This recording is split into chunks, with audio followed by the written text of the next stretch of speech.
Hey there, Katie here, and sometimes I quilt. So update on December, and Vlogmas had the best of intentions. It's a kind of Vlogmas in terms of I'm probably going to start doing more after today in terms of sewing and posting. As a whole lot of other creators are winding down, this is when I'm finally getting some free space to be able to do some things. So I'm quite looking forward to it. So we're about a week out from Christmas. I'm just about to wrap up my working year, and I haven't actually started sewing anything Christmas related yet, but that's not a big deal. We are in the middle of extreme heat here, so for those in the Northern Hemisphere, or for our US people, extreme heat for us means about 100 degrees. We'll probably go up to about 105 or so your temperature, and about 36, 37 for us. I do not enjoy this weather, but that's by the by. So as a consequence, the air conditioning goes on, the house gets closed up, and it's usually, if there's holidays, it's movies and applique and handwork and maybe a bit of machine stuff. We'll see what happens. But what I've been filming over the last little while is I've started a new quilt, and it's kind of got a purpose and it kind of doesn't. So its purpose is, excuse me, its purpose is to start working through my stash. I hit a point some stage this year where I think it was to do with I had my fabric in baskets and I needed to replace those because I'd started to see some staining coming through. And so I got to pull everything out and refold it and play with it and put it all back in again. And coming out of that was, I've got a lot of fabric that I really like, but also it's sitting there and not being used. And that really started to stress me. So I've decided to cut it up and use it. So all of the precious fabrics, the Tulas, the Ruby Star, all of that sort of stuff, it's getting chopped up into 2.5 inch strips. It's going in with solids and other random bits and pieces. And I've started with the colours that I don't necessarily like a lot. So I don't know if your parents are like this, but mine were very much, if you've got something unpleasant, if you've got like a plate of food, it was usually put in terms of, I don't like Brussels sprouts. I actually do, but, I don't like something where you start there and get through that first and then you leave the good bit for the end. Now, the good bit for the end is not in the greens. So I'm starting with greens and I'm putting a bit of light blue and some dark blue because that's ended up being the feature. And I've started making a Scrappy trip around the world. Now, I've been wanting to make one of these for a long, long time. It's a pattern that's been around for a long, long time. So it's a Bonnie Hunter recipe, essentially, to make a block, and then you make as many blocks as you want to make the quilt size that you want. I don't know what size quilt I'm going to end up with yet. I've cut up a whole heap of 2.5 inch strips, so I assume they'll hit a point where I'll either have to cut some more or stop making the quilt and declare it done, but we'll see which bit happens first. I've done, I think, about 10 or 12 blocks or something. I don't know exactly, I haven't counted. But what I'm going to do in this next bit is to step you through my cutting, because one of the things that I'm doing and I'm finding is that not everything will neatly fit into a 2.5 inch by 16 inch strip, which is what I need. So they're going into 2.5 inch strips, or I'm cutting things into 5 inch squares as well. Figuring that down the line, there's always quilts around, Scrappy quilts around for a 5.5 inch, or that take up 5 inch squares, charm packs and that sort of thing. And it's just trying to empty the boxes as I go. So I know that I'll hit a point where I'll just have a heap of 2.5 inch strips left over, and that's fine because we can all do things with those, whether it's just a another Scrappy sort of quilt or putting some together for binding or whatever, 2.5-inch strip is a really good size to have. The 5-inch squares are a really good size to have, and those two will play nicely together. I know there's a whole scrap management system thing that I could do where I've got everything cut down by particular, not doing that. I don't have the bandwidth, the space, or probably the willingness to do that. I'm just going to stick with 2.5-inch strips and 5-inch squares and see what happens. When I get into the other colours, I've got sort of tentative plans and types of quilts that I've always wanted to make that are Scrappy and all the rest of it. And I found that there has actually been something quite cathartic by getting the precious fabric and just chopping it into this, like just cutting it up. Because I've used some of it for appliques, so there are, chunks out and that sort of thing. And some bits aren't quite big enough to deal with what I want them to deal with. So I've got a little snippet of video of how I'm working with that.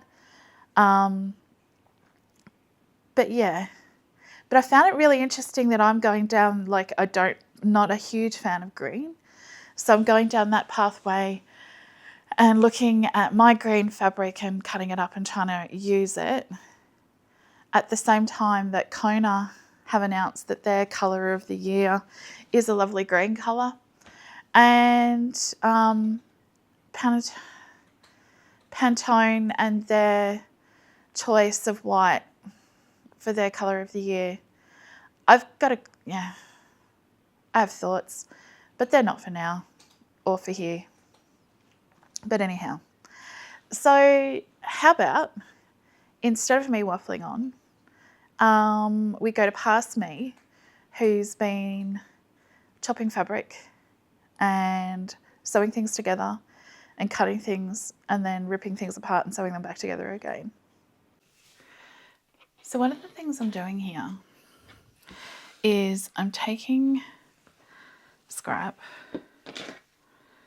and I'm cutting them into 2.5-inch strips. But what I'm also doing is cutting 5-inch squares. So for example, this one here is not going to be long enough for the 2.5-inch strip because it needs to be 16 inches and this is about 9 or 10. This one here will become 5-inch squares. Won't it, Lily?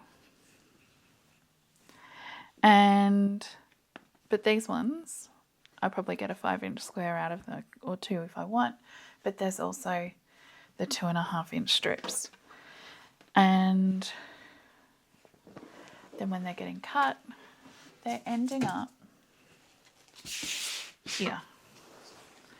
And these are all of the ones that I've cut so far. Is this putting a bit of a dent in the fabric? Yeah, it is. Is it going to use it all? Nah, it's really not.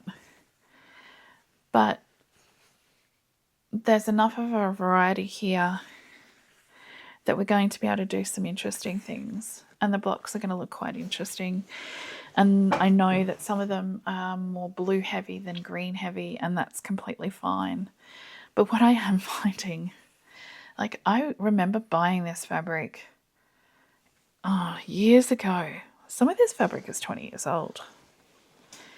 Some of it has been used in other projects. Other bits I picked up in D-stashes. Here's, I bought this fabric because it is a map of Canberra. So that's the middle of Canberra, and there's Parliament and all of that sort of fun stuff. Tulle is getting used.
Okay, so here we go. I've got my strip set, 6 2.5-inch strips sewn together.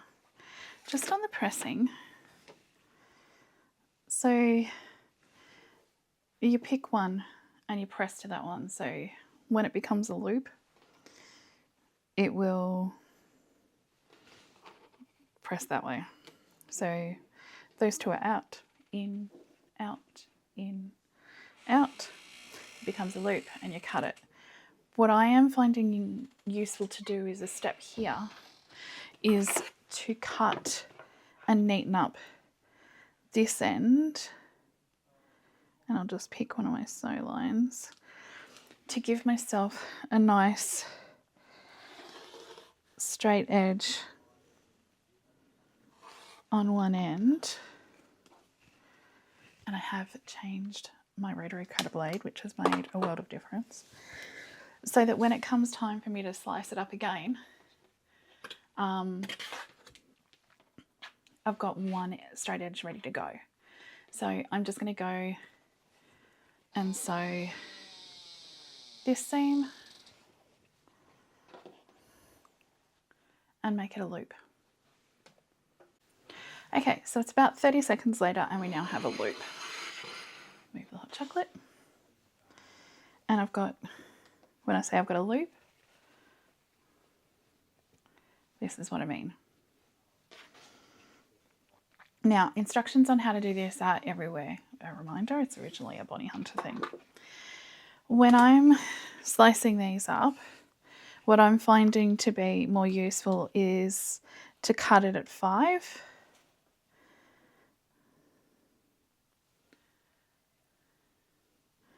Like so. And then to cut it into 2.5 inches from there. Don't know why I'm finding it easier to do it that way. Just am. And then you're going to be left with at least 6 of these.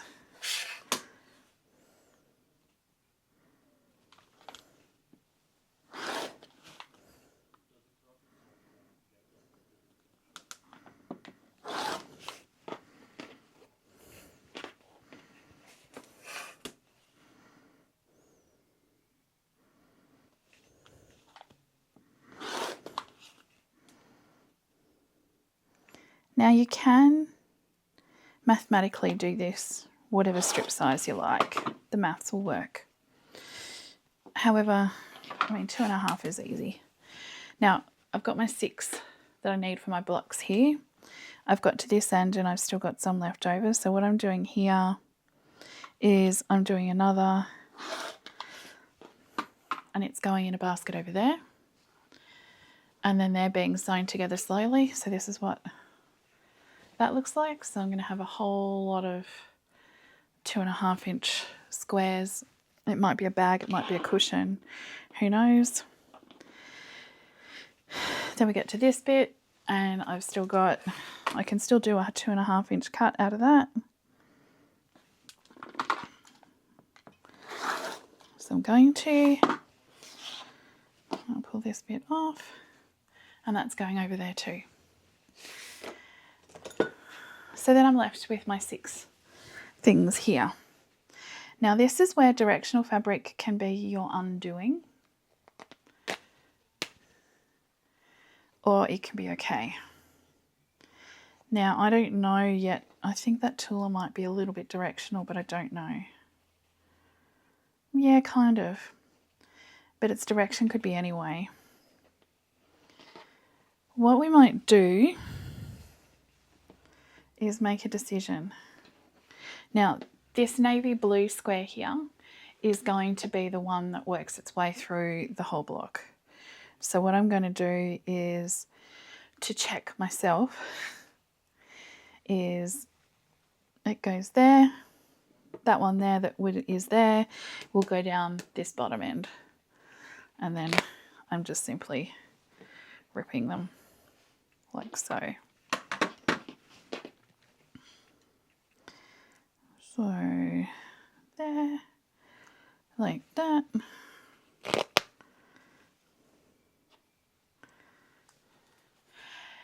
When it comes to directionals,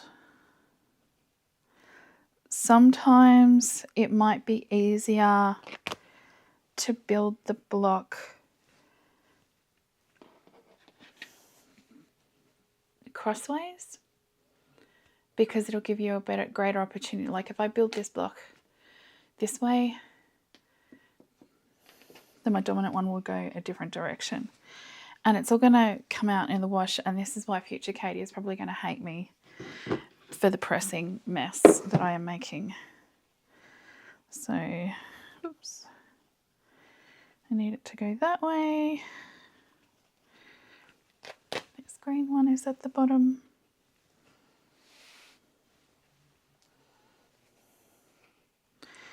Now this blue one.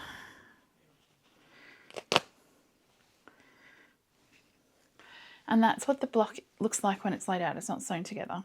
Then I'll sew these into pairs and then I'll sew them back together again.